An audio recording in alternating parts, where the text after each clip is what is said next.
ذلك الكتاب لا ريب فيه هدى للمتقين۔ آج ہم انشاءاللہ تھوڑا سا ریکیپ پچھلے لیسن کا کریں گے، اس کے بعد آج ہمارا الحمدللہ لاسٹ رکوع ہے پارہ 1 کا، اس کے بعد انشاءاللہ ہمارا یہ کمپلیٹ ہو جائے گا انشاءاللہ۔ ہم تھوڑا سا ریکیپ کر لیتے ہیں کہ ہم پہلے حضرت ابراہیم علیہ السلام کے بارے میں پڑھ رہے تھے، اور حضرت ابراہیم علیہ السلام کے بارے میں جیسے ہم نے دیکھا کہ اللہ تعالیٰ نے فرمایا کہ اللہ تعالیٰ نے ان کو بڑی بڑی آزمائشوں سے گزارا۔ اللہ تعالیٰ نے فرمایا وَإِذِ ابْتَلَىٰ ابراہیم، کہ ہم نے ابراہیم کو چند باتوں میں آزمایا۔ تو ہم دیکھتے ہیں کہ ابراہیم علیہ السلام کی ایسی ایسی آزمائشیں ہوئیں کہ جو کسی اور پیغمبر کی نہیں ہوئی، کسی اور انسان کی وہ آزمائش نہیں ہوئی جو کہ حضرت ابراہیم علیہ السلام کی ہوئی تھی۔ حضرت ابراہیم علیہ السلام کو اپنا گھر بار چھوڑنا پڑا، اس کے بعد ان کو آگ میں ڈالا گیا، اس کے بعد ان کو اپنی بیوی اور بیٹے کو ایک ویران جگہ پر چھوڑنے کا حکم ہوا، اور پھر اپنے بیٹے کے ذبح کرنے کا حکم ہوا۔ تو ابھی یہ جو ہمارا عشرہ چل رہا ہے، عشرہ ذی الحج، یہ پورا عشرہ حضرت ابراہیم علیہ السلام کی یادوں کے ساتھ بھرا ہوا ہے۔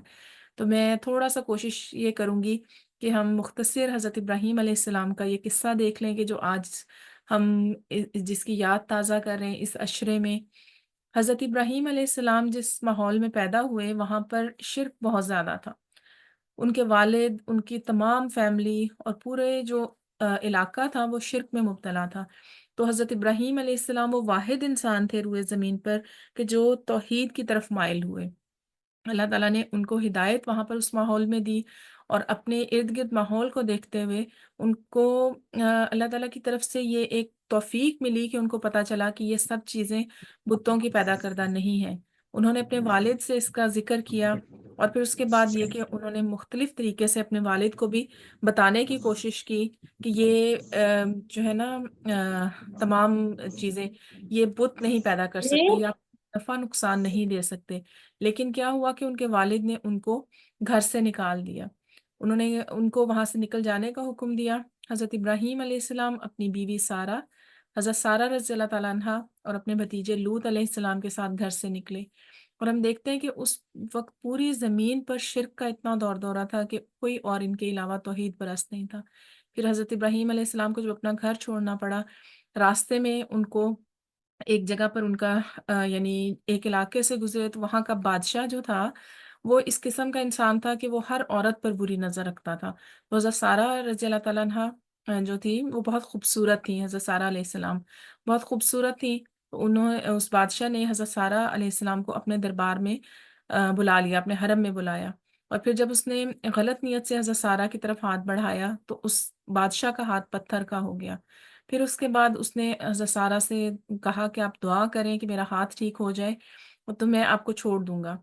3 دفعہ اس نے ایسا ہی کرنا چاہا، تو جب اس نے دیکھا کہ یہ کوئی عام عورت نہیں ہے، جب بھی میں اس کی طرف ہاتھ بڑھاتا ہوں میرا ہاتھ پتھر کی طرح ہو جاتا ہے، تو اس نے پھر کیا کیا، اس نے حضرت سارہ سے معافی مانگی، اور پھر اس کے بعد اس نے ان کو جانے دیا، حضرت سارہ کو، حضرت ابراہیم کو، اور اس کے ساتھ اس نے کافی زیادہ مال بھی ان کو دیا، بہت زیادہ مال و دولت دیا، اور حضرت حاجرہ جو تھی ان کو بھی خدمت کے لیے حضرت سارہ کے ساتھ کر دیا۔ پھر حضرت سارہ نے حضرت حاجرہ کو ابراہیم علیہ السلام کو ہبہ کر دیا، اور پھر حضرت ابراہیم علیہ السلام کی اولاد حضرت اسماعیل جو تھے وہ حضرت حاجرہ کے وطن سے پیدا ہوئے۔ پھر حضرت ابراہیم علیہ السلام کو اللہ تعالیٰ کی طرف سے حکم ہوا، آپ حضرت تھوڑا سا میں مختصر بتاؤں گی کہ حضرت اسماعیل علیہ السلام اور حضرت حاجرہ کو مکہ کی جگہ پر چھوڑ کر، جہاں پر آج خانہ کعبہ ہے وہاں پر چھوڑ کر گئے، اور وہاں پر اس وقت کوئی آبادی نہیں تھی، بالکل ایک ویران، بالکل صحرا تھا، وہاں پر پہاڑ تھے، درمیان میں صحرا، اور صرف ایک اکیلی عورت اور حضرت اسماعیل کو چھوڑ کر جانا پڑا اللہ کے حکم سے۔ یہ بھی حضرت ابراہیم علیہ السلام کی بہت بڑی آزمائش تھی۔ پھر ہم دیکھتے ہیں کہ حضرت اسماعیل علیہ السلام بالکل ایک چھوٹے بچے تھے، اور پانی کی پیاس کی وجہ سے وہ وہاں پر ایڑیاں رگڑ رہے تھے، تو حضرت حاجرہ رضی اللہ تعالیٰ عنہ ان کے لیے حضرت حاجرہ علیہ السلام جو تھی وہ بار بار کبھی صفا پہاڑی پر جاتی، کبھی مروہ پہاڑی پر جاتی کہ میں اپنے بچے کے لیے پانی تلاش کروں، لیکن ان کو وہاں کہیں پانی نظر نہیں آیا۔ تو پھر اللہ تعالیٰ نے رحمت یہ کی کہ حضرت جبرائیل علیہ السلام آئے، اور انہوں نے اپنی ایڑی سے وہاں پر زمین پر ماری، جس کی وجہ سے وہاں پر پانی پھوٹ پڑا، جو کہ آج آب زمزم ابھی تک جاری ہے اور سب لوگ اس کو استعمال کر رہے ہیں۔ پھر اس کے بعد حضرت ابراہیم علیہ السلام جب واپس آئے دوبارہ، تو حضرت اسماعیل علیہ السلام کی عمر تقریباً 12 سال تھی، 10 سے 12 سال تھی اتنی عمر۔ تو ان کو اللہ تعالیٰ کی طرف سے حکم ہوا کہ انہوں نے خواب دیکھا، 3 دن مسلسل یہ خواب دیکھا کہ وہ اپنے بیٹے کو ذبح کر رہے ہیں۔ تو حضرت ابراہیم علیہ السلام نے اس خواب کو پورا کرنا چاہا، کیونکہ انبیاء کے خواب کبھی بھی جھوٹے نہیں ہوتے۔ تو انہوں نے اپنے بیٹے کو بتایا، حضرت اسماعیل علیہ السلام جو کہ اس وقت ایک بچے تھے، ان کو بتایا کہ میں نے ایسے ایسے خواب دیکھا ہے۔ تو انہوں نے کہا کہ آپ بالکل نہیں گھبرائیں۔ حضرت اسماعیل نے کہا کہ اللہ نے آپ کو جو حکم دیا نا وہ آپ کریں۔ تو حضرت ابراہیم علیہ السلام نے اپنے بیٹے کو ذبح کرنے کے لیے تیار ہو گئے۔ حضرت اسماعیل جو کہ ایک بچے تھے، انہوں نے کہا کہ آپ اپنی آنکھوں پر پٹی باندھ لیں، تاکہ آپ کا جو ہے نا وہ ہاتھ آپ کا کانپے نہیں اور آپ کا دل مضبوط رہے۔ تو حضرت ابراہیم علیہ السلام نے اپنی آنکھوں پر پٹی باندھ دی، اپنے بیٹے کو لٹایا، اور پھر اس کے بعد انہوں نے چھری چلا دی، لیکن اللہ کی طرف سے اتنی سے ایک یعنی ٹائم میں حضرت جبرائیل علیہ السلام نے ایک گوٹ یا ایک کوئی بھی شیپ کوئی جانور لا کر وہاں پر رکھا، اور جو حضرت اسماعیل کی جگہ ذبح ہو گیا۔ تو یہ ساری بات بتانے کا مقصد یہ ہے کہ ابراہیم علیہ السلام کی آزمائشیں کم نہیں تھیں، لیکن اللہ تعالیٰ نے ان کی آزمائشوں کا ان کو اجر کیا دیا کہ اس میں وہ کامیاب ہوئے۔ تو حضرت ابراہیم علیہ السلام کا دیکھیں، آج جو ہم ابھی آپ ٹی وی پر حج دیکھیں گے نا کچھ دن کے بعد، تو یہ ساری باتیں آپ یاد کیجئے گا کہ یہاں پر یہ جو گھر ہے خانہ کعبہ، یہ حضرت ابراہیم علیہ السلام کا بنایا ہوا ہے۔ جس پتھر پہ کھڑے ہو کے وہ خانہ کعبہ کی دیواریں بنا رہے تھے، وہ بھی ابھی تک وہاں پر محفوظ ہے۔ پھر اس کے بعد حاجی یا عمرہ کرنے جو بھی لوگ جاتے ہیں، جو صحیح کرتے ہیں، وہ کس کی یاد ہے؟ وہ حضرت حاجرہ رضی اللہ تعالیٰ عنہا کی یاد ہے۔ حضرت حاجرہ جو تھی اپنے بچے کے لیے پانی کی تلاش میں جہاں جہاں سے گزری، وہاں وہاں سے ہر حاجی گزرتا ہے۔ جہاں سے وہ آہستہ آہستہ آہستہ گزری، پہاڑ کے اوپر سے، صفا کے اوپر سے، مروہ کے اوپر سے، وہاں پر حاجی آرام سے گزرتے ہیں۔ جب وہ تھوڑا سا پہاڑ سے نیچے آتی تو ان کا اپنا بچہ نظر نہیں آتا تھا، تو وہاں سے بھاگ کے گزرتی۔ آج بھی حاجی وہاں سے بھاگ کے گزرتے ہیں لاکھوں لوگ۔ تو اللہ تعالیٰ نے دیکھے ان کی قربانیاں کیسے زندہ رکھی ہوئی ہیں۔ پھر اس کے بعد حضرت اسماعیل علیہ السلام کو کیا انعام ملا کہ انہوں نے اپنے آپ کو اللہ تعالیٰ کی رضا کے لیے سپرد کر دیا اپنے والد کے، کہ آپ مجھے ذبح کر دیں۔ تو اللہ تعالیٰ نے ان کی قربانی کا کیا انعام دیا کہ اللہ تعالیٰ نے اسی وقت ان کا محفوظ رکھا۔ تو یہ تمام یادیں جو ہیں، پھر اس کے بعد جب حاجی حج کرنے کے لیے جاتے ہیں، وہاں شیطان کو کنکریاں مارتے ہیں، وہ بھی ابراہیم علیہ السلام کی یاد ہے کہ جب وہ خانہ کعبہ تعمیر کر رہے تھے تو شیطان ان کو بہکا رہا تھا، تو انہوں نے 3 دفعہ شیطان کی طرف ایسے کنکری اٹھا کے ماری، تو جس کی یاد میں آج بھی حاجی جو ہیں وہ کنکریاں مارتے ہیں۔ تو یہ تمام یادیں جو ہیں حضرت ابراہیم علیہ السلام کی ہیں۔ جب ہم ان کو پڑھتے ہیں تو ان سے ایک اور جو ایک تعلق کا احساس ہے، محبت ہے، وہ بہت زیادہ بڑھ جاتی ہے۔ تو اس وجہ سے تھوڑا سا میں نے اس کا ریکیپ کیا تاکہ آپ لوگ اب انشاءاللہ اس عشرے سے گزر رہے ہیں، اور یہ تکبیرات کا عشرہ ہے، اللہ تعالیٰ کی بڑائی بلند کرنے کا عشرہ ہے۔ پھر اس کے بعد یوم عرفہ ہے، بہت ہی خاص دن آ رہا ہے، اس کو بالکل مس نہ کریں، دعاؤں کا دن ہے۔ اور پھر اس کے بعد یہ ہے کہ یوم النحر 10 ہوگا، جس دن حاجی جو ہیں وہ وہاں پر قربانی کریں گے، اور باقی پوری دنیا میں عید منائی جائے گی۔ اور وہ جو قربانی ہے وہ بھی حضرت ابراہیم علیہ السلام کی یاد میں ہے کہ لاکھوں جانور وہاں پر قربان ہوتے ہیں۔ اور دیکھیں دوسرے مذاہب کے لوگ جو ہیں وہ مطلب غلط طریقے سے اپنے بتوں کے لیے یا کسی طرح بھی خون بہاتے ہیں، لیکن 10 ذی الحج کو جو خون بہایا جاتا ہے وہ اللہ تعالیٰ کے لیے ہے، وہ حضرت ابراہیم کی یاد میں ہے، اور وہ مطلب بہت عظیم دن ہے، ایک یوم النحر ایک بہت عظیم دنوں میں سے ایک دن ہے۔ تو آگے بھی ہم دیکھتے ہیں، حضرت ابراہیم علیہ السلام کا تذکرہ آج سے شروع کریں گے۔ پھر آیت نمبر 130 ہے، ہم اس کا پہلے ٹرانسلیشن دیکھ لیتے ہیں۔ وَمَن يَرْغَبْ، اور کون ہے جو منہ موڑے، ان ملت ابراہیمہ، ابراہیم علیہ السلام کی ملت سے، اللہ مگر جو من صفیہ جس نے بیوقوف بنا لیا نفسہ اپنے آپ کو، وَلَقَدْ اور یقیناً یا حالانکہ ہم نے استفیناہ ہم نے منتخب کر لیا اسے فی الدنیا دنیا میں، وَإِنَّهُ اور یقیناً وہ فی الآخرۃ آخرت میں لمن الصالحین آخرت میں صالحین میں سے ہوگا۔ اب دیکھیں ابراہیم علیہ السلام کا مرتبہ کہ اللہ تعالیٰ ان کی قرآن میں گواہی دے رہے ہیں کہ ان کو ہم نے منتخب کر لیا، یعنی ان کا آپ کو پتہ ہے کہ حضرت ابراہیم علیہ السلام کا جو لقب تھا وہ خلیل اللہ تھا، یعنی اللہ نے ان کو اپنا خلیل بنا لیا، دنیا اور آخرت میں چن لیا۔ اور پھر اللہ تعالیٰ فرماتے ہیں کہ وَمَن يَرْغَبُ عَن مِلَّةِ ابراہیم، کہ وہ کون ہے کہ جو ابراہیم علیہ السلام کی ملت سے، ان کے طریقے سے منہ موڑے گا، الا من صفیہ نفسہ جس نے اپنے آپ کو بیوقوف بنایا۔ اس سے پہلے ہم پڑھائے ہیں کہ یہودی جو تھے وہ صحابہ کو، مسلمانوں کو بیوقوف کہا کرتے تھے کہ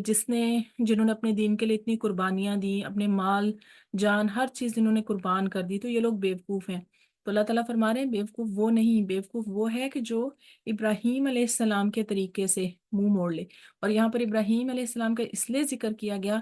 کہ قرآن کے مخاطب کون لوگ تھے؟ یا تو مسلمان تھے، یا پھر اس دور کے یہودی بھی مطلب جن کے سامنے قرآن سنایا جا رہا تھا، یہودی تھے اور عیسائی تھے۔ اور یہ تمام مذاہب کے لوگ جو ہیں وہ حضرت ابراہیم علیہ السلام کے ساتھ اپنا تعلق رکھتے ہیں، یا حضرت ابراہیم علیہ السلام کو مانتے ہیں۔ ٹھیک ہے، تو اللہ تعالیٰ نے وہاں سے ان کو یاد دلایا کہ ابراہیم علیہ السلام کی ملت جو ہے وہ کیا تھی، وہ اللہ تعالیٰ کی فرما برداری تھی۔ ٹھیک ہے،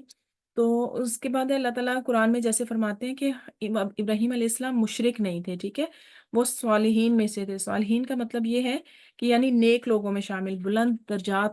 پہ تھے وہ۔ اور پھر اس کے بعد ایک یہ بھی ہے کہ جہاں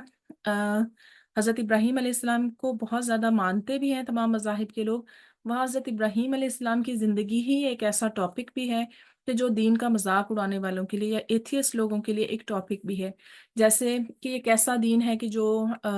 اپنے ماننے والوں کو آگ میں پھینک دیتا ہے، یہ کیسا دین ہے جو اپنے ماننے والوں کو اپنی اولاد کو ذبح کرنے کا حکم دیتا ہے۔ تو اللہ تعالیٰ فرماتے ہیں کہ یہ ہم نے اس کو، حالانکہ مسلمان اگر یہی باتیں سنے گا تو وہ کہے گا کہ وہ اس بات پہ رشک کرے گا کہ اس پیغمبر نے کس طرح سے اپنے آپ کو اللہ تعالیٰ کے حوالے کر دیا، آگ میں کود جانے سے اس نے دریغ نہیں کیا، اپنی اولاد ذبح کرنے سے پیچھے نہیں ہٹے۔ تو اللہ تعالیٰ فرماتے ہیں کہ جو اس طرح کے اعتراض کرتا ہے تو وہ کون ہے؟ وہ بیوقوف ہے۔ ٹھیک ہے، اور وہاں پر یہ ہے کہ اللہ تعالیٰ نے ان کو جو ان کی آزمائشیں تھیں اس کے بدلے اللہ تعالیٰ نے ان کو اجر بھی بہت بڑے دیے۔ اللہ تعالیٰ کا گھر انہوں نے بنایا، پھر اس کے بعد ہے کہ اپنی اولاد کو بھی انہوں نے اللہ تعالیٰ کی اطاعت میں لگایا۔ تو اللہ تعالیٰ نے اس کا ان کو کیا انعام دیا کہ دنیا اور آخرت میں ان کو چن لیا۔ دنیا میں ان کا بڑا مقام ہے، تمام مذاہب کے لوگوں کے دلوں میں ان کی محبت ڈال دی، اور آخرت میں اللہ تعالیٰ نے ان کو چن لیا۔ اور انہوں نے کہا کیا؟ اذ قال له ربہ، جب اس کے رب نے اس سے کہا اسلم، فرما بردار ہو جا، قال اسلمت لرب العالمین، اس نے کہا کہ میں تمام جہان کے رب کا فرما بردار ہو گیا۔ یعنی اللہ تعالیٰ نے جب فرمایا کہ اسلم کا مطلب ہوتا ہے کہ اپنے آپ کو سپرد کر دینا، سبمیشن کرنا، تو اللہ تعالیٰ نے جب ان کو کہا حکم دیا اخلاص کا، فرما برداری کا، تو انہوں نے کیا کیا؟ اپنا سر تسلیم خم کر دیا، انہوں نے اپنے آپ کو اللہ تعالیٰ کے حوالے کر دیا، یعنی اللہ تعالیٰ کی مرضی کے مطابق ڈھال کے انہوں نے کہا کہ میں تمام جہان کے رب کا فرما بردار ہو گیا۔ تمام جہان والے یعنی جن سے خطاب ہو رہا ہے، یہودیوں کا بھی رب، عیسائیوں کا بھی رب، تمام جہان والوں کا جو رب ہے اس کے لیے میں نے اپنے آپ کو فرما بردار کر دیا۔ آگے ہم دیکھتے ہیں کہ ابراہیم علیہ السلام کے بارے میں ہی آ رہا ہے، اور آگے اولاد ابراہیم کی، جب ہم نے پہلے دیکھا تھا نا کہ ابراہیم علیہ السلام نے دعا اپنے لیے مانگی، پھر اپنی اولاد کے لیے مانگی، تو اللہ تعالیٰ نے ان کی نسلوں تک کو جو ہے نا وہ یہاں پر ذکر کیا۔ اگلی آیت میں ہم دیکھتے ہیں کہ اللہ تعالیٰ فرماتے ہیں وصّیٰ بہا ابراہیم، اور اس کی وصیت کی ابراہیم نے بنی ہی اپنے بیٹوں کو، وہ یعقوبہ، اور یعقوب نے بھی۔ کیا نصیحت کی؟ یا بنیا، اے میرے بیٹو، ان اللہ اصطفیٰ، یقیناً اللہ تعالیٰ نے منتخب کر لیا ہے، لکم، تمہارے لیے، الدین، دین کو، فلا تموتن، تو ہرگز نہ تم مرنا، الا وانتم، مگر اس حال میں کہ تم ہو مسلمون، فرما بردار۔ اب یہاں پر دیکھیں ابراہیم علیہ السلام کیا کا ذکر ہو رہا ہے، اس کے بعد ہے یعقوب علیہ السلام کا۔ تو ابراہیم علیہ السلام جو تھے وہ گرینڈ فادر تھے، یعقوب جو تھے وہ ان کے پوتے تھے۔ تو یہاں پر یہ ذکر ہو رہا ہے کہ ابراہیم علیہ السلام نے بھی اپنے بیٹوں کو وہی نصیحت کی جو یعقوب نے علیہ السلام، یعنی ان کے پوتے نے بھی آگے اپنے بیٹوں کو وہی نصیحت کی۔ تو یہاں پر ابراہیم علیہ السلام کی جو ملت ہے نا اس کا ذکر ہو رہا ہے کہ جیسے وہ لے کر چلے ان کے بیٹوں سے، پھر اس کے بعد ان کے پوتوں تک وہی آئی، اور انہوں نے بھی اپنے اولاد کو وہی نصیحت کی کہ اے میرے بیٹو، اللہ تعالیٰ نے تمہارے لیے دین اسلام کو منتخب کر لیا ہے، ٹھیک ہے، تمہارے لیے اللہ کے یعنی جو توحید ہے نا اس کو منتخب کر لیا ہے۔ اور پھر حضرت ابراہیم علیہ السلام، یعقوب علیہ السلام نے اپنی اولاد کو اللہ تعالیٰ کا فرما بردار رہنے کی نصیحت کی۔ اب دیکھیں نبی کی اولاد ہے اور نبی ان کو کیا نصیحت کریں کہ تم اس حال میں مرنا کہ تم مسلمان ہو، یعنی اس کا مطلب یہ ہے کہ ان کو اپنی دین کی کتنی فکر ہے۔ علماء کہتے ہیں کہ یہ ان کی زندگی کے آخری اوقات کی جو ہے نا وہ کہا جاتا ہے کہ نصیحت ہے، یہ وصیت ہے کہ ان کو اس وقت کتنی فکر تھی کہ وہ میری اولاد جو ہے وہ کس دین پر ہوگی۔ اگر آج ہم دیکھیں تو مرتے ہوئے زیادہ تر لوگ تو وصیت نہیں کرتے، اور اگر کوئی کرے بھی تو وہ مال و دولت کی وصیت ہوتی ہے کہ یہ مال اتنا اس کو دے دیا جائے اور یہ کام میرے مرنے کے بعد کر دیا جائے، لیکن اولاد کے دین کی فکر کرنا بھی اتنا ہی ضروری ہے۔ تو ہم دیکھتے ہیں کہ یعقوب علیہ السلام جو تھے نا، نبی تھے، وہ اپنے بیٹوں کو وہ یہی نصیحت کر رہے ہیں کہ تم نہ مرنا اس حال میں کہ تم مسلمان ہو۔ آگے اگر ہم دیکھیں تو یعقوب علیہ السلام کی اولاد کون تھی؟ حضرت یوسف علیہ السلام اور ان کے بھائی۔ کوئی نبی کی اولاد نے کیا کیا کہ نبی کی اولاد نے اپنے بھائی کے قتل کا پلان کیا۔ یعقوب علیہ السلام کی اولاد حضرت یوسف علیہ السلام اور ان کے بھائیوں نے ان کو مارنے کا پلان کیا۔ تو ہم یہ نہیں کہہ سکتے کہ گارنٹی کسی صورت میں بھی نہیں ہے، نبی کے گھرانے میں بھی نہیں ہے اور کسی میں بھی نہیں ہے کہ وہ ہمیشہ ہدایت پہ رہیں گے۔ اگر ہم ڈفرینٹ کنٹریز میں بھی دیکھیں کہ جیسے الجیریا کی اگر آپ مثال لے لیں تو وہاں پر کہا جاتا ہے کہ فرانس کے ساتھ ان کی بہت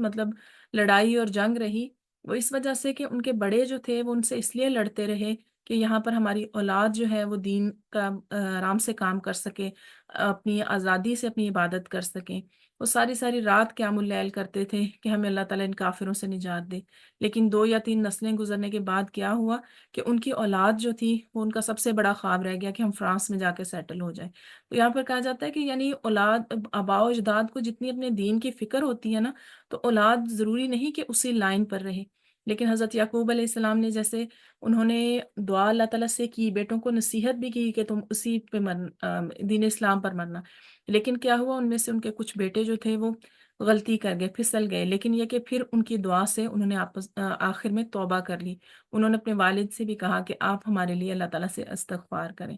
ٹھیک ہے، تو یہاں اس سے یہ ہمیں پتہ چلتا ہے کہ اولاد کی جو دین کی تربیت کرنا کتنا ضروری ہے، اور اس بات کی فکر کرنا کہ جب ہم اس دنیا سے جائیں گے تو وہ ہمارے جانے کے بعد وہ کس دین پر ہوگی، کیا ہم نے ان کو اتنا کچھ سکھا دیا ہے یا اس لائن پہ لگا دیا ہے کہ وہ اس کے بعد بھی وہ مسلمان ہی رہیں، وہ اللہ تعالیٰ کے فرما بردار ہی رہیں۔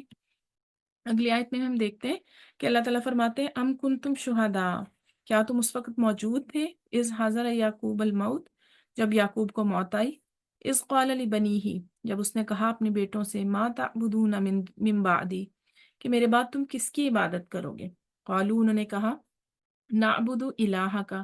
ہم عبادت کریں گے آپ کے الہ کی یا آپ کے معبود کی، و الہ آبائی کا، اور آپ کے آبا کے الہ کی۔ آبا میں کس کا نام لے رہے ہیں؟ ابراہیم و اسماعیل و اسحاق کا الہ واحدہ، اور ابراہیم علیہ السلام، اسماعیل علیہ السلام اور اسحاق علیہ السلام کی معبود کی عبادت کریں گے جو ایک ہی معبود ہے، وَنَحْنُ لَهُ مُسْلِمُونَ، اور ہم اسی کے لیے فرما بردار ہیں۔ تو یہاں پر اللہ تعالیٰ فرما رہے ہیں کہ جس دن سیدنا یعقوب علیہ السلام نے وفات پائی تھی تو کیا اس وقت تم موجود تھے وہاں پر؟ یعنی سیدنا یعقوب علیہ السلام جو ہم دیکھتے ہیں کہ انہی کے بارے میں ہم پڑھتے آ رہے ہیں کہ ان کا لقب تھا اسرائیل، اور جو بنی اسرائیل تھی وہ انہی کی نسل میں سے تھی، ٹھیک ہے۔ تو یہود جو تھے انہوں نے عجیب و غریب باتیں جو تھیں وہ منسوب کر لینی تھی، تو اللہ تعالیٰ فرماتے ہیں کہ انہوں نے اپنے بیٹے کو کیا نصیحت کی تھی، انہوں نے پوچھا کہ میرے بعد تم کس کی عبادت کرو گے؟ من بعدی میں جو عرصہ آتا ہے نا وہ فوراً بعد کا بھی آتا ہے اور کافی عرصہ بعد کا بھی آتا ہے۔ ہم دیکھتے ہیں کہ جب کسی کی ڈیتھ ہوتی ہے نا تو کچھ عرصہ تک اس کا ذکر بھی رہتا ہے، پھر اس کے لیے دعا بھی رہتی ہے، پھر اس کا کوئی ثواب وغیرہ کا چکر بھی رہتا ہے، لیکن یہ کہ بعد میں آہستہ آہستہ لوگ بھول جاتے ہیں۔ تو من بعدی میں آتا ہے کہ بہت عرصہ بعد، یعنی ہمیشہ قائم رہنے کے، کس عبادت پر قائم رہو گے، ٹھیک ہے۔ اور پھر سب سے زیادہ ہم دیکھتے ہیں کہ ان کو اپنی فکر جو تھی نا اپنی اولاد کے ایمان اور اس کی عبادت کی فکر تھی کہ دوبارہ یہ شرک پر واپس نہ چلے جائیں۔ تو ہم دیکھتے ہیں کہ سارے انبیاء کی اپنی اولاد کو یہی تاکید تھی کہ میرے بعد تم کس کی عبادت کرو گے؟ قالوا، تو انہوں نے کہا، تو اس کا ڈائریکٹ جو تھا وہ خطاب کن سے تھا؟ بنی اسرائیل، بنی اسرائیل یعنی جو یعقوب علیہ السلام کے بیٹے، ان سے خطاب تھا۔ تو انہوں نے جواب دیا کہ ہم آپ کے معبود کی، ابراہیم علیہ السلام کے خدا کی، اسماعیل علیہ السلام کے خدا کی، اسحاق علیہ السلام کے خدا کی، کیونکہ سب کا الہ جو ہے وہ ایک ہی ہے، تو ہم ان کی عبادت کریں گے۔ یعنی وہ ایک اپنے آباء و اجداد کا فخر سے بیان کر رہے ہیں کہ ہم اسی الہ کی عبادت کریں گے جس پر ہمارے آباء و اجداد تھے۔ تو اس سے ایک یہ بھی پوائنٹ نکلتا ہے کہ یعنی اپنے آباء و اجداد کا جو دین ہے اس پر کوئی شرمندگی نہیں ہونی چاہیے۔ جیسے اب آج کل تھوڑا یہ ہے کہ اپنی اگر کوئی، یعنی اگر آپ دیکھا جائے کہ فیملی میں کوئی اسلام سیکھنا شروع کر دیتا ہے، دین سیکھنا شروع کر دیتا ہے، اس کو پریکٹس کرنا شروع کر دیتا ہے، تو باقی فیملی میں اگر یہ چیزیں رن نہیں ہیں تو پھر سب اس کو پرابلم یعنی یہ ہوتی ہے کہ ہماری فیملی میں ایسا نہیں ہوتا، ہماری فیملی میں ایسا نہیں ہوتا۔ تو بجائے اس کے کہ اس کا آپ اپنے آباء و اجداد کے دین پر فخر کریں کہ جو ہمارا دین تھا، ہماری روایات کیا تھی، ہمارے آباء و اجداد کا دین کیا تھا۔ یہاں پر جیسے یہ بیٹے کہہ رہے ہیں کہ ہم اپنے آباء و اجداد کے الہ کی عبادت کریں گے، اور یہاں سے ایک یہ بھی پوائنٹ ہے کہ بنی اسرائیل جو کہتے تھے نا ابراہیم علیہ السلام سے تو اپنے آپ کو منسوب کرتے تھے، لیکن بنی اسماعیل سے اپنے آپ کو الگ کرتے تھے، تو اللہ تعالیٰ فرما رہے ہیں کہ یہ ایک ہی فیملی ہے۔ دیکھیں ہم الگ الگ سب کا نام اسی لیے لیا گیا ہے کہ ابراہیم کا الہ بھی وہی ہے، اسماعیل کا بھی وہی ہے، اسحاق کا بھی وہی ہے، تو تم اس فیملی کو الگ نہ کرو، کیونکہ نبی کریم صلی اللہ علیہ وسلم کو ایک طرح سے یہ کہتے تھے کہ یہ آؤٹ آف فیملی آئے ہیں، یہ نبیوں کی فیملی میں سے نہیں ہے۔ تو اللہ تعالیٰ نے یہاں پر ان کا لنک بنایا ہے، ابراہیم علیہ السلام کو جن کو تم سب مانتے ہو تو یہ سب انہی کی اولاد ہے، اور ان کے بیٹوں نے کیا کہا، وَنَحْنُ لَهُ مُسْلِمُونَ، اور ہم اسی کے لیے فرما بردار ہیں، یعنی اللہ تعالیٰ کے لیے، کیونکہ کائنات کی ہر چیز اللہ تعالیٰ کے فرما بردار ہے تو ہم بھی اسی کے فرما بردار رہیں گے۔ پھر آگے اللہ تعالیٰ فرما رہے ہیں کہ تلک امت قد خلت، وہ ایک امت تھی جو یقیناً گزر گئی، لہا ما کسبت ولکم ما کسبتم، جو کچھ اس نے کمایا وہ اس کے لیے ہے اور جو کچھ تم نے کمایا وہ تمہارے لیے ہے، ولا تسألون عما كانوا يعملون، اور جو نہیں تم سے سوال کیا جائے گا اس کے بارے میں جو وہ کرتے تھے۔ اب دیکھیں پچھلی آیت سے اگر ہم دیکھیں نا تو یہاں پر دیکھیں کہ حضرت یعقوب علیہ السلام کے بیٹے جو ہے نا وہ اس بات پر یعنی خوش ہو رہے ہیں، اپنا تعلق جو ہے وہ اپنے آباء و اجداد کے الہ سے شو کر کے وہ خوش ہو رہے ہیں، لیکن آگے اللہ تعالیٰ فرماتے ہیں کہ ان کی اولادوں نے آگے کیا کیا کہ انہوں نے صرف ان کے ساتھ نام کا تعلق رکھنا، اس کو فخر کیا کہ ہم نبیوں کی اولاد ہیں، لیکن انہوں نے اپنے اعمال جو ہیں اس کو چھوڑ دیا۔ ٹھیک ہے، تو اللہ تعالیٰ فرماتے ہیں کہ وہ ایک امت تھی، وہ گزر چکی، ان کے ساتھ اب آپ یہ نہیں ہو سکتا کہ اپنے آباء و اجداد کے کارناموں پر فخر کریں، یا پھر ان کی دینداری یا پھر انبیاء کی اولاد ہونے پہ آپ فخر کریں۔ انہوں نے جو کام کیا اس کا انہوں نے بدلہ پا لیا، ٹھیک ہے، اور تم جو کرو گے تمہیں اسی کا بدلہ ملے گا کہ جو تم اعمال کرو گے، انبیاء سے نسبت کی وجہ سے تم بخشے نہیں جاؤ گے۔ جس طرح اگر ہم یہ دیکھیں کہ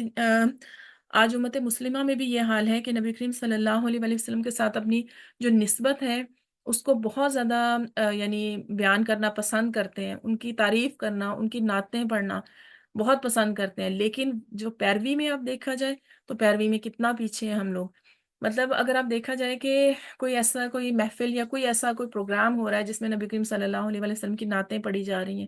کوئی میلاد منایا جا رہا ہے، کچھ ہو رہا ہے، لیکن اس میں فرض نمازیں آپ کی نکل رہی ہیں، لیکن نہیں، آپ نعتیں پڑھ کے اپنی محبت کا اظہار کر رہے ہیں، لیکن وہ اظہار جو ہے وہ صرف زبانی دعووں کی صورت میں ہے۔ جو محبت آپ کا عمل بدلتی نہیں ہے، اللہ تعالیٰ کو وہ محبت قبول نہیں ہے۔ یہاں پر اللہ تعالیٰ فرماتے ہیں کہ جو امت، جو پہلے آباء و اجداد، جو انبیاء تمہارے گزر چکے ہیں، یا کسی کی فیملی میں کوئی نیک بزرگ تھا یا کوئی بھی تھے، ٹھیک ہے، وہ آپ ان کے ساتھ اپنا تعلق ظاہر کریں، لیکن وہ گزر چکے، ان کے اعمال تمہیں کوئی فائدہ نہیں دیں گے، کسی کی عبادت کسی کو کوئی فائدہ نہیں دے سکتی، ٹھیک ہے، جو انہوں نے کمایا وہ ان کے لیے اور جو تم اعمال کرو گے وہ تمہارے لیے۔ ولا تسألون عما كانوا يعملون، اور نہ ہی تم سے سوال کیا جائے گا کہ جو وہ کرتے تھے، یعنی ان کا جو ایمان تھا نا، جو ان کا تقوی تھا وہ ان کے کام آئے گا، جو ان کے اعمال تھے وہ ان کے کام آئیں گے، ٹھیک ہے۔ تو اسی طرح جو یہودیوں میں بھی یہ کانسیپٹ تھا، مسلمانوں میں بھی یہی ہے کہ جو ثواب منتقل ہوتا ہے۔ ایک بات ذہن میں رکھیں، جو بدنی عبادت ہے نا اس کا ثواب کبھی منتقل نہیں ہوتا۔ کسی کی پڑھی ہوئی نماز وہ کسی اور کو نہیں جا سکتی، کسی کا پڑھا ہوا قرآن کسی اور کو فائدہ نہیں دے گا، ایکسیپٹ اس کے کہ آپ کے والدین ہیں، آپ کے استاد ہیں جنہوں نے آپ کو پڑھنا سکھایا، ان کو تو اجر جائے گا، لیکن ایسے اگر آپ یہ کہیں کہ میں قرآن پڑھ کے کسی اور کو ثواب جو ہے وہ یعنی منتقل کر دوں، ایسا کانسیپٹ نہیں ہے۔ تو اللہ تعالیٰ اسی چیز کی یہاں پر نفی کر رہے ہیں کہ وہ ان کے لیے ان کے اعمال تھے اور تمہارے لیے تمہارے اعمال ہیں۔ آگے ہم دیکھتے ہیں وقالو کونو، اور وہ انہوں نے کہا کہ ہو جاؤ ہودن یہودی او نصارا یا نصارا تہتدو، تو تم ہدایت پا جاؤ گے۔ قل بل ملت ابراہیم حنیفہ، بلکہ نہیں، اللہ تعالیٰ فرماتے ہیں کہ ابراہیم کی ملت جو ایک اللہ کا ہونے والا ہے، وما کان من المشرکین، اور وہ مشرکین میں سے نہیں تھا۔ تو یہاں پر یہ آیت ہے یہودی یا عیسائیوں کے بارے میں، وہ کہتے تھے کہ یا تو تم یہودی بن جاؤ، اسی طرح عیسائی کہتے تھے کہ تم عیسائی بن جاؤ تو پھر تمہیں ہدایت مل جائے گی، ٹھیک ہے، یعنی لیکن اللہ تعالیٰ کیا فرماتے ہیں کہ ملت ابراہیم حنیفہ، کہ ابراہیم علیہ السلام نہ تو یہودی تھے نہ ہی وہ عیسائی تھے، بلکہ یہودی اپنے آپ کو کس سے منسوب کرتے ہیں؟ حضرت موسیٰ علیہ السلام سے۔ حضرت ابراہیم علیہ السلام تو ان سے بہت پہلے تھے۔ عیسائی اپنے آپ کو کس سے منسوب کرتے ہیں؟ عیسیٰ علیہ السلام سے۔ حضرت ابراہیم تو ان سے بہت پہلے تھے، تو وہ کیسے یہودی یا عیسائی ہو سکتے ہیں، نصارہ کیسے ہو سکتے ہیں؟ وہ بلکہ ایک اللہ تعالیٰ کے پیروکار تھے، ٹھیک ہے، وہ دین حنیف پر تھے، وہ توحید پرست تھے، اللہ تعالیٰ کو ایک ماننے والے تھے، وہ شرک نہیں کرتے تھے۔ یہاں پر اللہ تعالیٰ گواہی دے رہے ہیں وَمَا كَانَ مِنَ الْمُشْرِكِينَ، ابراہیم علیہ السلام مشرک نہیں تھے۔ دیکھیں اگر ایک اعتراض یہ بھی کیا جا سکتا ہے کہ قرآن سے ہی ایک جگہ سے ہمیں پتہ چلتا ہے کہ ابراہیم علیہ السلام جب اپنے والد کے پاس تھے نا، ابھی انہوں نے اپنے گھر کو نہیں چھوڑا تھا، اس وقت انہوں نے ایک قرآن میں کی آیات سے ہمیں پتہ چلتا ہے کہ انہوں نے چاند کو دیکھا تو انہوں نے کہا کہ یہ بہت چمکدار ہے، یہ میرا رب ہے۔ پھر اگلے دن انہوں نے سورج کو دیکھا، انہوں نے کہا کہ یہ زیادہ بڑا ہے، یہ میرا رب ہے۔ پھر وہ ڈوب گیا تو انہوں نے کہا کہ نہیں، ڈوبنے والا میرا رب نہیں ہو سکتا۔ تو یعنی اس سے ایک یہ بھی اعتراض کا پوائنٹ یہ نکالا گیا کہ انہوں نے یہ تو کہا تھا نا کہ یہ میرا رب ہے۔ حالانکہ ہم دیکھتے ہیں کہ ابراہیم علیہ السلام تاریخ کی ذہین ترین شخصیت ہیں، تو کیا ایسا ہو سکتا ہے کہ انہوں نے اسی دن چاند نکلتے ہوئے دیکھا ہو، پھر انہوں نے کہا ہو کہ یہ میرا رب ہے، پھر شام کا انتظار کیا اس کے ڈوبنے کا، پھر کہا نہیں یہ ڈوب گیا،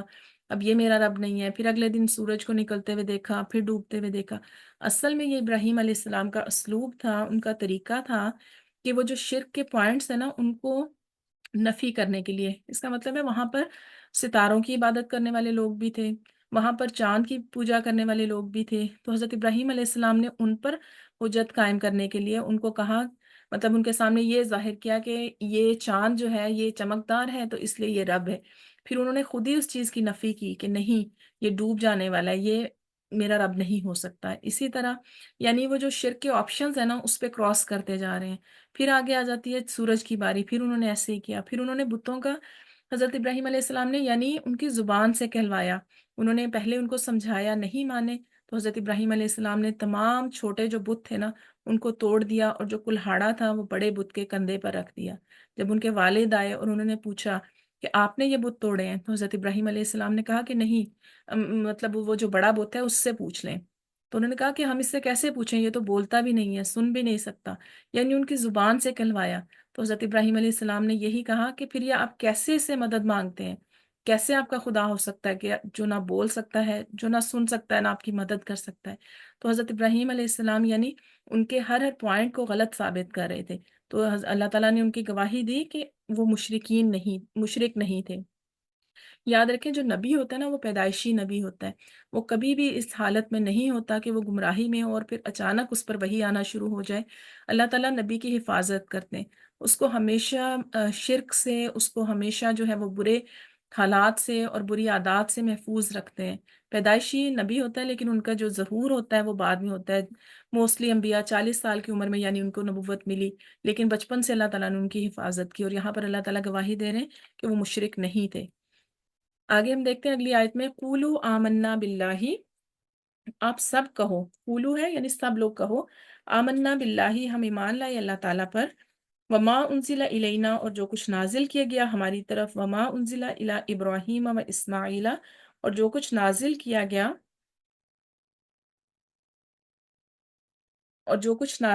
گیا، ابراہیم علیہ السلام، اسماعیل علیہ السلام،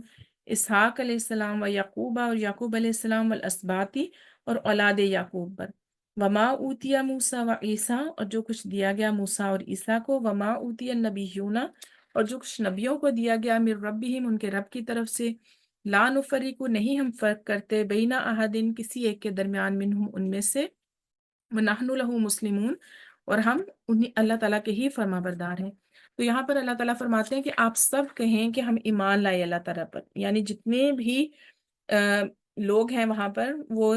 ایمان اللہ تعالیٰ پر لانے کا اظہار کریں، اور اس پر جو کہ نازل کیا گیا ابراہیم علیہ السلام پر، اسحاق، اسماعیل علیہ السلام پر، اور پھر اسباط کہتے ہیں، اولاد یعقوب کو کہا جاتا ہے اسباط، وما اوتیا موسیٰ، اور موسیٰ علیہ السلام جو پہلے نبی تھے بنی اسرائیل کی طرف، و عیسیٰ، اور جو آخری نبی تھے عیسیٰ علیہ السلام بنی اسرائیل کی طرف، ٹھیک ہے۔ تو اللہ تعالیٰ فرما رہے ہیں کہ ان سب پر جو ایمان لائے، یعنی ہم کسی ایک میں فرق نہیں کرتے، وما اوتی النبیون من ربہم، جو ان کو اللہ تعالیٰ کی طرف سے دیا گیا، لا نفرق بین احد، دیکھیں دو چیزیں ہوتی ہیں کہ ایک ہوتی ہے تفریق، ایک ہوتی ہے تفضیل۔ تفریق یہ ہوتی ہے کہ ایک نبی کو ماننا اور ایک کو نہ ماننا، اور تفضیل یہ ہوتی ہے کہ اللہ تعالیٰ نے جیسے فضیلت دی ایک نبی کو دوسرے نبی پر، تو نہ ہم تفریق کر سکتے ہیں، کیونکہ اگر ایک نبی کو مانیں گے دوسرے کو نہیں مانیں گے تو یہ کفر میں آ جائے گا۔ اور جو تفضیل ہوتی ہے یعنی فضیلت ایک نبی کی دوسرے پر، وہ بھی اللہ تعالیٰ ہی بیان کر سکتے ہیں۔ جیسے اللہ تعالیٰ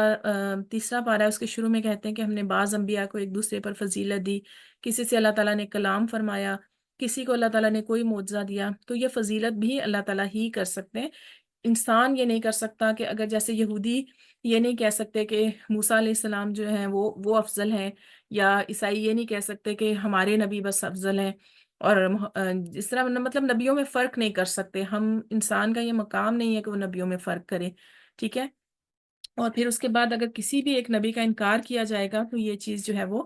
آم، اس کو دائرہ اسلام سے خارج کر دے گی، ٹھیک ہے۔ اور پھر اس کے بعد ہے وما اوتیا سے مراد وہ کتابیں ہیں، وہ صحیفے ہیں جو اللہ تعالیٰ کی طرف سے انبیاء پر نازل کیے گئے۔ چار تو ہیں جو بڑی کتابیں ہیں نا، جیسے قرآن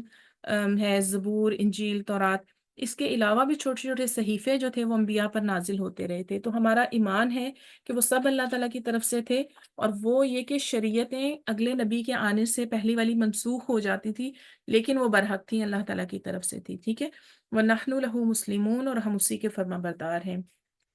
آج کا رکوع تھوڑا سا لمبا ہے، آیات جو ہیں وہ آئی تھنک میرا خیال ہے مجھے دوبارہ سیکنڈ میٹنگ کرنی پڑے گی، کیونکہ تھوڑی سی آیات آج زیادہ ہیں۔ فَإِنْ آمِنُوا، پھر اگر وہ اس جیسی چیز پر ایمان لائیں، بِمِثْلِ مَا آمَنْتُمْ، جس پر تم ایمان لائے، بھی اس پر فقد اہتدوا، تو یقیناً وہ ہدایت پا گئے۔ وَإِن تولوا، پھر اگر وہ پھر جائیں، فَإِنَّمَا هُمْ فِي شِقَاقٍ، تو یقیناً اب وہ مخالفت میں ہیں۔ فَسَيَكْفِيكَهُمُ اللَّهُ، چنانچہ عنقریب اللہ تعالیٰ آپ کو کافی ہو جائے گا ان سے، وَهُوَ السَّمِيعُ الْعَلِيمُ، اور وہ بہت سب کچھ سننے والا، سب کچھ جاننے والا ہے۔ تو دیکھیں پہلے وہ جو یہودی اور عیسائی تھے وہ یہ کہہ رہے تھے کہ تم یہودی بن جاؤ یا تم عیسائی بن جاؤ، پھر تم ہدایت پاؤ گے، لیکن اللہ تعالیٰ نے فرمایا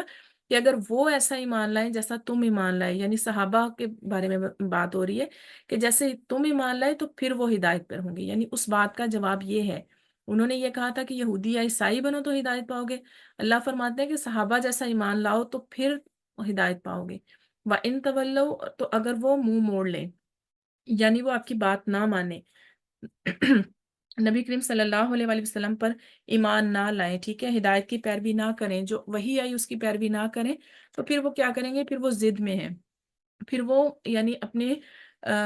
ضد کی وجہ سے وہ گمراہی میں ہیں۔ فَسَيَكْفِيكَهُمُ اللَّهُ، یہ نبی کریم صلی اللہ علیہ وآلہ وسلم سے خطاب ہو رہا ہے کہ پھر آپ غم نہ کریں، اللہ تعالیٰ آپ کے لیے کافی ہو جائے گا ان سے۔ وَهُوَ السَّمِيعُ الْعَلِيمُ، اور اللہ تعالیٰ سب سننے والا ہے اور سب جاننے والا ہے، وہ بھی جو یہ آپ کے سامنے کہتے ہیں اور وہ بھی یہ جو آپ کے پیچھے کہتے ہیں، اللہ تعالیٰ سب کچھ سننے والا اور جاننے والا ہے۔ یعنی انہوں نے انبیاء کو جو تکلیفیں دی، نبی کریم صلی اللہ علیہ وآلہ وسلم کے ساتھ جو دشمنی، جو مخالفت کی، اللہ تعالیٰ فرماتے ہیں کہ آپ ان سے خوف نہ کھائیں، آپ سیدھے راستے پر جمے رہیں، اللہ تعالیٰ آپ کے لیے کافی۔ یعنی اللہ تعالیٰ نے اپنے رسول سے یہ وعدہ کیا تھا کہ جو لوگ بھی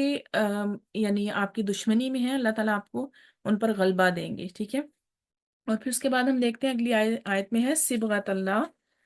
اللہ تعالیٰ کا رنگ، ومن احسن من اللہ صبغہ، اور اللہ تعالیٰ کے رنگ سے اچھا کون سا رنگ ہو سکتا ہے، ونحن له عابدون، اور ہم اسی کے لیے عبادت کرنے والے ہیں۔ یعنی یہاں پر ہے صبغۃ اللہ، اللہ تعالیٰ کا رنگ اختیار کرو، ٹھیک ہے۔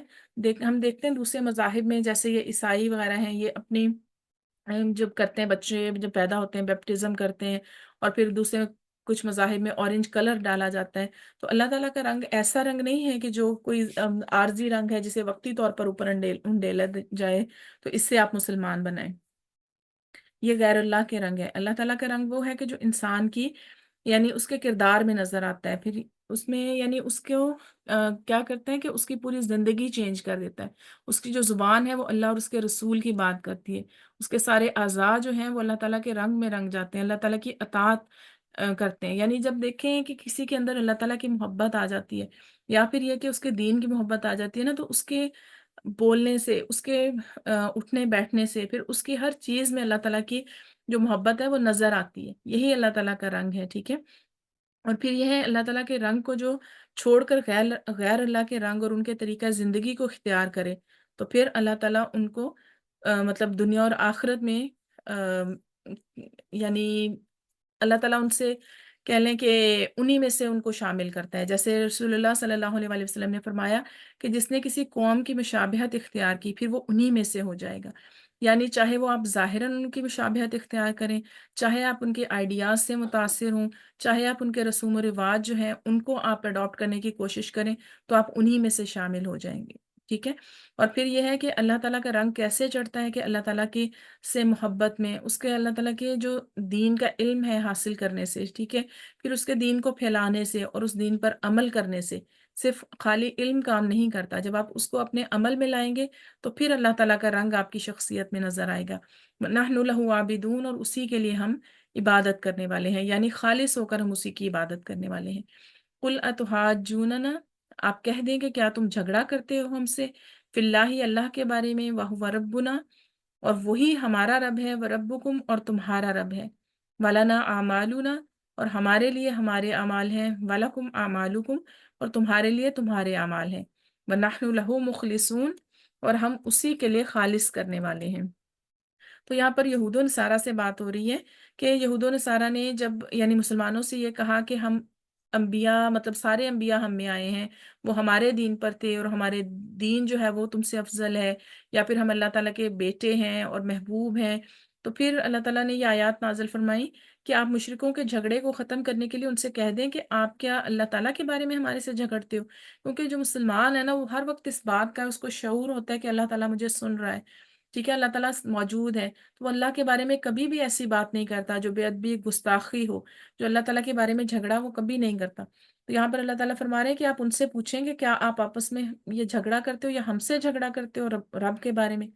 حالانکہ ہمارا بھی رب وہی ہے اور تمہارا بھی وہی رب ہے، ٹھیک ہے۔ کیونکہ وہ کیا کہتے تھے کہ کوئی شخص جنت میں داخل نہیں ہوگا جو یہودی یا عیسائی ہو، ٹھیک ہے، یعنی انہوں نے اپنی طرف سے یہ ایک اسٹینڈرڈ قائم کیا ہوا تھا کہ یا تو یہودی ہوگا یا عیسائی ہوگا تو پھر وہ جنت میں داخل ہوگا۔ تو اللہ تعالیٰ فرماتے ہیں کہ یہ جھگڑا کیوں کر رہے ہیں، یعنی ہر ایک کا رب تو وہی ہے، وَلَنَا أَعْمَالُنَا وَلَكُمْ أَعْمَالُكُمْ، اور ہمارے لیے ہمارے اعمال ہیں، تمہارے لیے تمہارے اعمال ہیں۔ یہاں سے یہ کانسیپٹ نہیں نکلتا کہ ان کو ان کے اعمال پہ چھوڑ دو اور تمہیں تمہارے اعمال پہ چھوڑ دو، یہ کانسیپٹ نہیں ہے۔ اس کا یہ مطلب ہے کہ جو ہم اعمال کر رہے ہیں اگر ہم حق پر ہیں تو ہم اس کو پالیں گے، اور جو تم عمل کر رہے ہو تم اللہ تعالیٰ کے حضور اس کا جو بدلہ پالو گے۔ وَنَحْنُ لَهُ مُخْلِصُونَ، اور ہم اسی کے لیے خالص کرنے والے ہیں، یعنی جو ہم عبادت کریں اللہ تعالیٰ کی وہ خالص ہو کے کر رہے ہیں، اور تم جو ہو اللہ تعالیٰ کی عبادت کرتے ہو، تمہارے خیال میں یہ شرک نہیں ہے لیکن تم لوگ شرک کرتے ہو، جیسے یہودی جو تھے وہ اللہ تعالیٰ کا بیٹا مانتے تھے حضرت عزیر علیہ السلام کو، لیکن اپنے نزدیک وہ شرک نہیں کرتے تھے۔ عیسائی جو تھے وہ حضرت عیسیٰ علیہ السلام کو نعوذ باللہ خدا کے برابر کرتے تھے یا پھر خدا کا بیٹا بناتے تھے، تو وہ ان کے نزدیک وہ شرک نہیں تھا۔ لیکن یہاں پر مسلمانوں سے کہا جا رہا ہے کہ آپ کہیں کہ نحن لہ مخلصون، ہم ہیں جو خالص ہو کر اللہ تعالیٰ کی عبادت کرتے ہیں، ٹھیک ہے، کیونکہ اخلاص جو ہے وہی نجات کا راستہ ہے۔ اگلی آیت میں ہے ام تقولون، یا تم کہتے ہو کہ یقیناً ابراہیم، اسماعیل اور اسماعیل علیہ السلام، و اسحاق اور اسحاق، و یعقوب اور یعقوب، والاسباط اور ان کی اولاد، کانو ہودن، وہ تھے یہودی، او نصارہ یا نصارہ، قل آپ کہہ دیں انتم عالم، کیا تم زیادہ جانتے ہو، ام اللہ، یا اللہ تعالیٰ، ومن ازلم ممن کتم شہادتن، اور اس سے بڑا ظالم کون ہے کہ جو گواہی کو چھپائے، شہادتن عندہ من اللہ، جو کہ اللہ تعالیٰ کی طرف سے اس پر ہے، وما اللہ بغافل عما تعملون، اور جو کچھ تم کرتے ہو اللہ تعالیٰ اس سے غافل نہیں ہے۔ اب یہاں پر ان لوگوں سے خطاب ہو رہا ہے، یہودیوں سے، کہ سیدنا ابراہیم علیہ السلام اور جو ان کے بعد آنے والے نبی تھے وہ یہودی ان کو کہتے تھے، یہودی اپنے آپ کو ان سے اٹیچ کرتے تھے کہ وہ یہودی تھے، عیسائی ان کو اپنے آپ سے اٹیچ کرتے تھے کہ وہ عیسائی تھے۔ تو اللہ تعالیٰ فرماتے ہیں کہ وہ اپنے یعنی اپنے اپنے دین کو وہ سچا ثابت کرنے کے لیے اس طرح سے کہتے تھے۔ تو اللہ تعالیٰ یہاں پر فرما رہے ہیں کہ تم زیادہ جانتے ہو یا اللہ تعالیٰ کی ذات زیادہ جاننے والی ہے، کیونکہ اللہ تعالیٰ نے ان سے پہلے بھی جو پچھلی آیات میں ہم نے دیکھا کہ اللہ تعالیٰ فرما رہے ہیں کہ جب یعقوب علیہ السلام کو موت آئی اس وقت کیا تم موجود تھے، ٹھیک ہے۔ تو اللہ تعالیٰ پھر حضرت ابراہیم علیہ السلام کی بھی گواہی دی پچھلی آیات میں اللہ تعالیٰ نے کہ نہ تو وہ یہودی تھے، نہ وہ عیسائی تھے، اور نہ ہی وہ مشرک تھے، ٹھیک ہے، تاکہ اللہ تعالیٰ یعنی ان کی گواہی اللہ تعالیٰ یہ دے رہے ہیں کہ سچ ثابت ہو جائے کہ ان میں سے کوئی بھی ایسا نہیں تھا کہ جو یا نبیوں کی اولاد میں سے بھی ایون اسماعیل علیہ السلام، اسحاق علیہ السلام، یعقوب علیہ السلام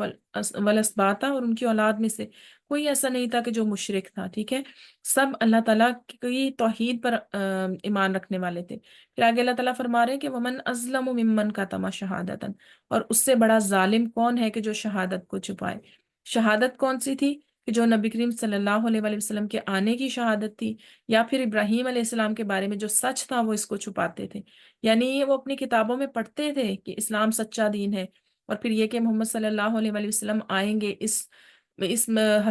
زمین پر آئیں گے، ٹھیک ہے۔ اور پھر اس کے بعد ہم دیکھتے ہیں کہ ایک پروگرام تھا جس میں جو عربک بائبل ہے نا، جو پرانی قدیم ترین بائبل ہے،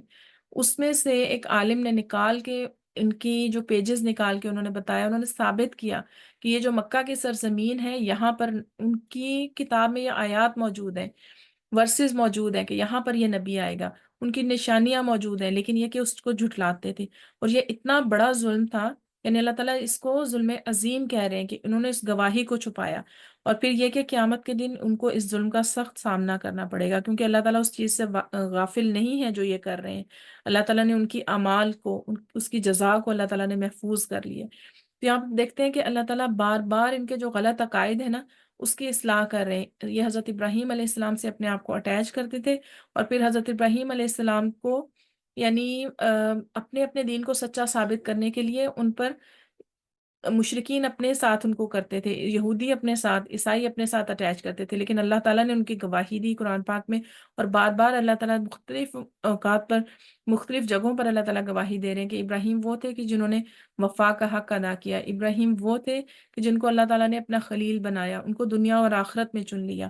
پھر آگے اللہ تعالیٰ فرماتے ہیں تل کا امت قد خلت، وہ ایک امت تھی جو یقیناً گزر چکی، لہا ما کسبت، جو کچھ انہوں نے کمایا ان کے لیے ہے، وَلَكُمْ مَا كَسَبْتُمْ، اور جو کچھ تم نے کمایا وہ تمہارے لیے ہے، وَلَا تُسْأَلُونَ، اور تم سے سوال نہیں کیا جائے گا، اما كانوا يعملون، اس کے بارے میں جو وہ عمل کیا کرتے تھے۔ تو اس سے ہمیں پتہ چلتا ہے کہ دین میں جو سارا نجات کا دار و مدار ہے نا، وہ کس چیز پر ہے؟ عمل پر، اپنے عمل پر، نہ تو انبیاء سے نسبت پر، اور نہ ہی اپنی بزرگوں سے نسبت پر، اور نہ ہی جیسے عیسائیوں میں ایک عقیدہ تھا نا، یہودی یہ کہتے تھے کہ عیسائی کسی دین پر نہیں ہے، کیونکہ وہ حضرت عیسیٰ علیہ السلام کو نعوذ باللہ نبی ہی نہیں مانتے تھے، اور عیسائی یہ کہتے تھے کہ ہم جو